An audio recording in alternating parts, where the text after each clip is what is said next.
Chopin's Mazurkas are an example of a perfect fusion between Polish folklore and classical music. But in their beauty lies the biggest mystery and the biggest difficulty. What should you know about Chopin's Mazurkas before you play them? I will try to answer that question. For today's episode, we'll look closely into Mazurka Opus 63, number 1, and try to get closer to the diversity of the Polish dance called Mazur.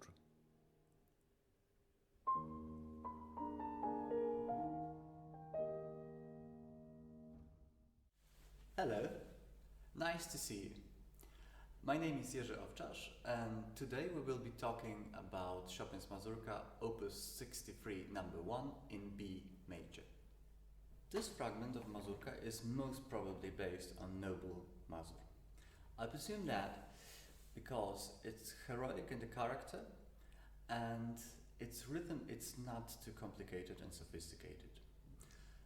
About the tempo, truth to be told, most of Mazurs are in the medium to fast tempo, and this one is pretty fast, but it was also quite common that some of the Mazurs were in the fast tempo. Before we start analyzing, you have to know several most important facts about Mazur, because its evolution in 19th century was quite complicated and it affected Chopin's Mazurkas in many different ways.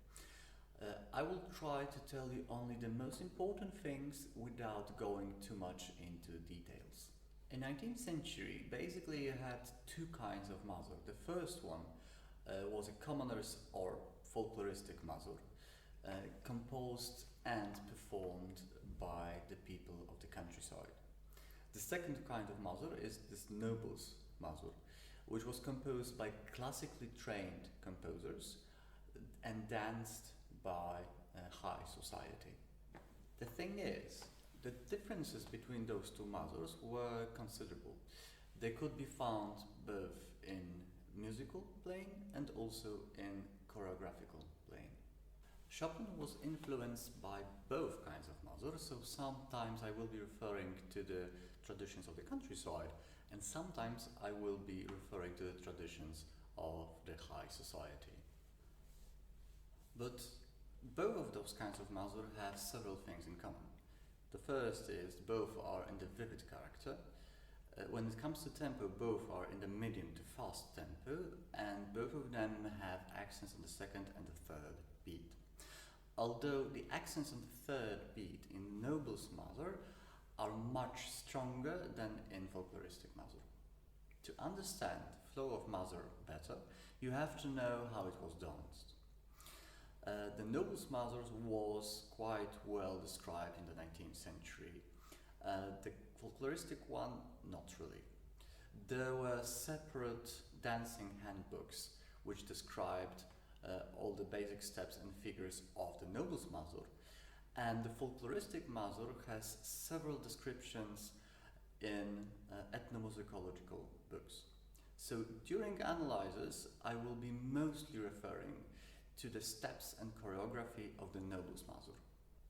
We know from his correspondence that Chopin danced Noble's Mazur quite frequently, and it was much frequent than he danced the folkloristic Mazur. So I suspect that the choreography of Noble's Mazur affected Chopin's idea about this dance much more than the folkloristic Mazur choreography. So now Łukasz Ożga, ballet dancer from Wrocław Opera House and dancing instructor from Wrocław Academy of Theatrical Arts, will perform one of many steps from Noble's Mazur.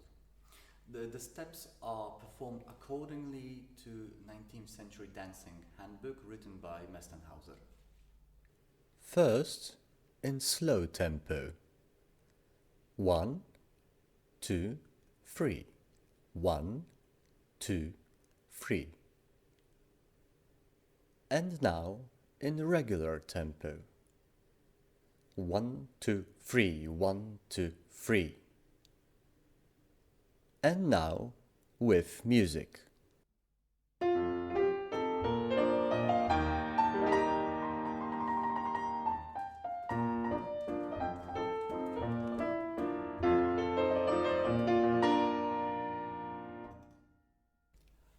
probably wondering why I was playing different mazurka than the one we are analyzing in this episode. The answer is that the mazurka I was playing is much more suitable for dancing as it has less micro rubatos. The authors of 19th century dancing handbooks marked how important it is to make an accent on the third beat during dancing. So in the recording you probably noticed that Łukasz was making a small jump at the third beat, which created that accent in the choreography, and also this accent was imitated by music. Also, you can see it in the way of how folkloristic musicians are performing.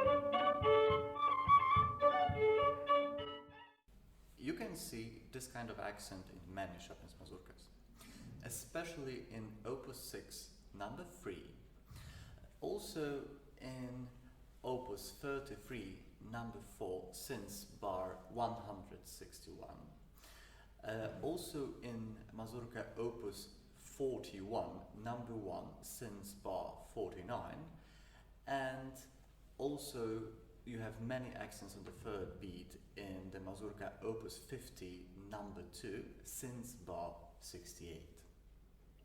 But you can also spot this accent more or less frequently in actually any other mazurka. In our today's mazurka, there are not many places in which Chopin marked this accent on the third beat. Actually, in the main melody, you can spot it only in the bar number 3. But this accent on the third beat is an integral part of Mazur's flow, and it's always under the skin of this music.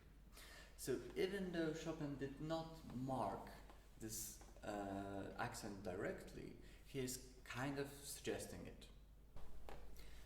And he is doing that by a specific bowings. You can spot that in nearly every bar that the bows does not end at the third beat, but they end at the first beat of the next bar. Chopin knew that the performers usually play the last note from the bow more quiet, so he put a lot of effort to show the performers that the third beat is not the end of the motive, so it should not be played more quiet. So the third beat is kind of glued to the first beat of the next bar. So because of the fact that this third beat is kind of preparing the entrance of the first beat, the flow of Mazur goes more like this. 1, 2, 3, 1, 2, 3, 1, 2, 3, 1. So it's not the standard waltz pulse, which goes 1, 2, 3, 1, 2, 3, 1, 2, 3. So even though Chopin did not write the accent on the third beat, you should kind of imply it into your interpretation. So the movement doesn't stop on the third beat, but continues until the first beat of the next bar. So instead of playing it like this,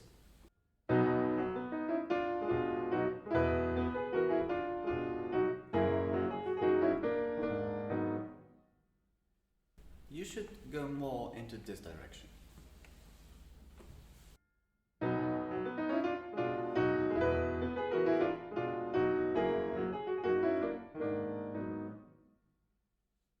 Of course, it's up to individual taste of the performer how exactly this phenomenon is implied into the interpretation. There's also another very important phenomenon in this fragment. As you hopefully remember from the first episode, I promised that I will describe in details the phenomenon of specific dotted rhythms. So take a look at the bars 2, 4, 6 and 12. In those bars, dotted rhythm is not written in the standard way as it has place in, for example, bar number 10. So the standard way of writing dotted rhythm is an 8th note with a dot and a 16th note. And in those bars I mentioned before, the dotted rhythm is written as an 8th note, 16th note break and 16th note. Furthermore, there are two separate bows. The first bow ends at the 8th note and the second bow begins at the 16th note. For me it means that Chopin put a lot of effort to show that there's a lot of space between the 8th note and the 16th note. This way of performing dotted rhythm is also very characteristic for the folkloristic violinists, especially when the dotted rhythm is put in the first beat of the bar. Please listen carefully to the recording I'm about to present you, especially to the way of how the violinist is performing the dotted rhythms.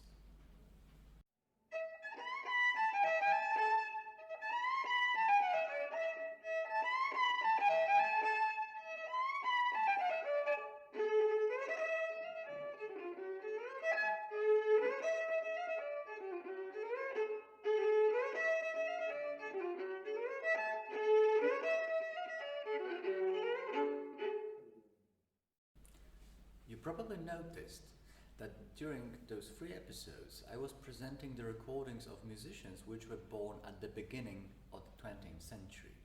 This is because I want to present you the music which is as close as possible to the music which Chopin might have heard. Unfortunately, those recordings are only audio. To visualize this way of playing better, I will present you a more current recording. So please take a close look at the moves which violinist is making while performing dotted rhythms.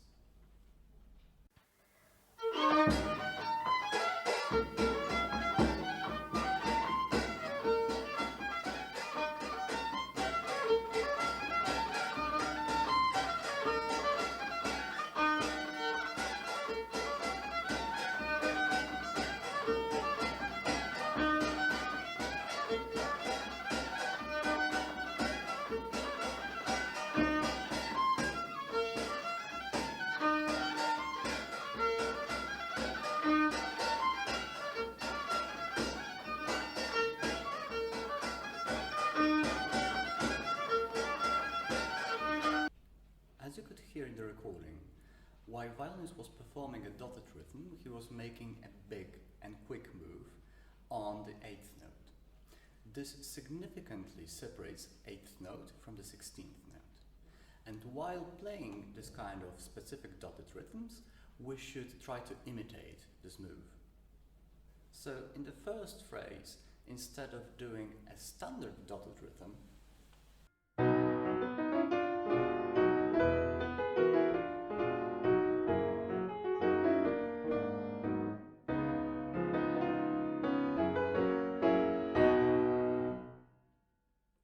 it should be played more like this.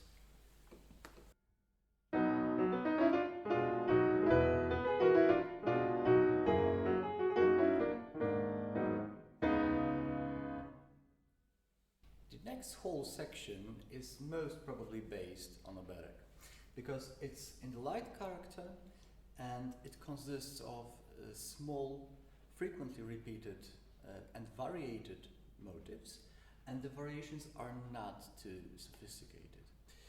For more details about oberek, please take a look at the episode number 2.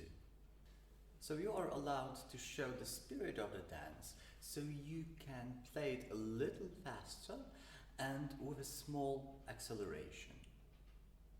Next fragment was inspired by another very important feature of Polish folklore, which is an improvisational introduction to a dance. As this is not a dance itself, you don't have to be as rhythmic as before, you can treat this part more ad libitum. This kind of introduction can be also used as an interlude between the dances. So now please listen to how this kind of introductions were performed by folklore musicians.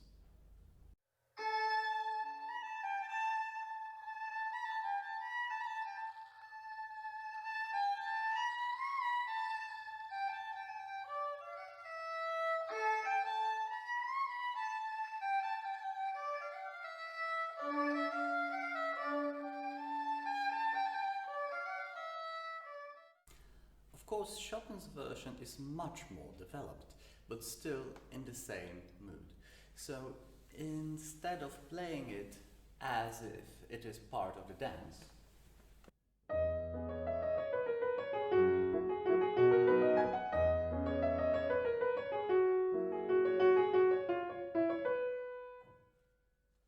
it should be more like an invitation to a dance.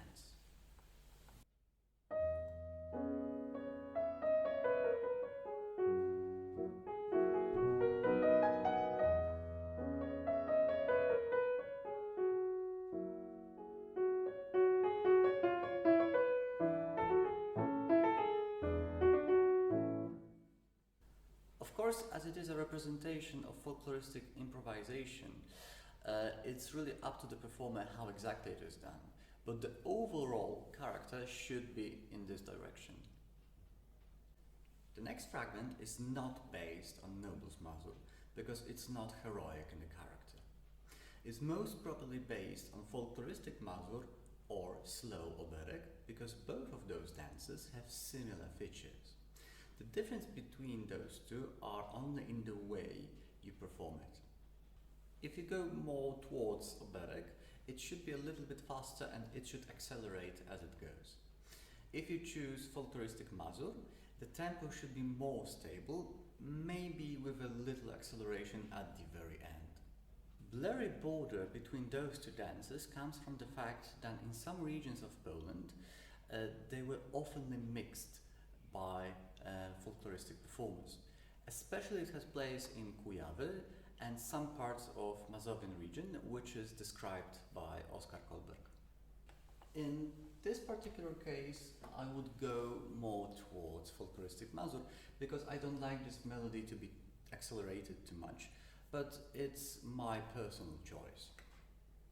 Of course, here you can find all the important features which I described before, which are mazurka pulse and the third beat glued to the first beat of the next bar. So my version of this fragment sounds like this.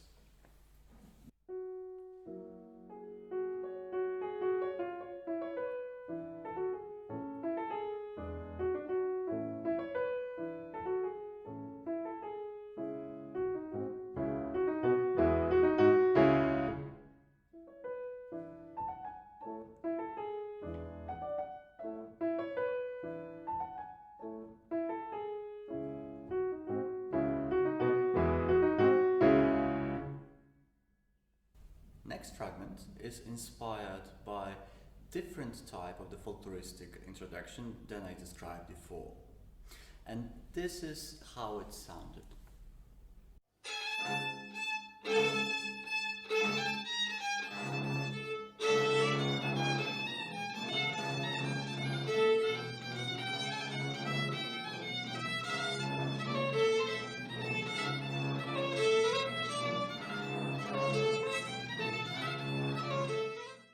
Chopin's version is much more developed, because in folklore it usually lasted like 4 bars, maximum 8.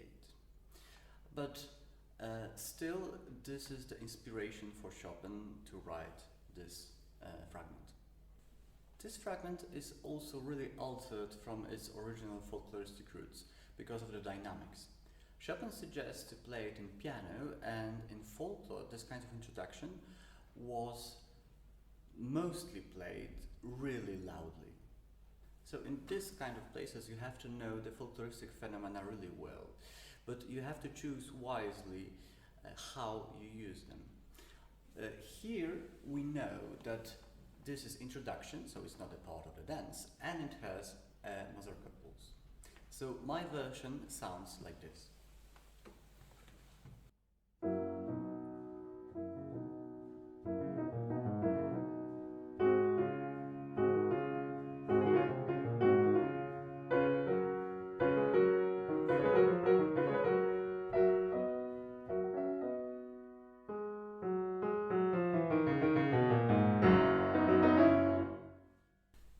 Big fragment is a variation over the first theme, so there is no need for me to analyze it once again. Let's skip to coda. This fragment is more like a fantasy over the basic folkloristic features than the dance itself. You have improvisational introduction between bars 87 and 94, then a fading dance between bars 95 and 98, and then four last bars is the dialogue between the soloist in the right hand and the band in the left hand. These kinds of fragments leave a lot of space for individual interpretation. Here you can use most of the phenomena I described during our short 3-episode cycle about Chopin's Mazurkas. And this is the end of our short cycle. Thank you for listening. I hope you enjoyed it, and see you in the future.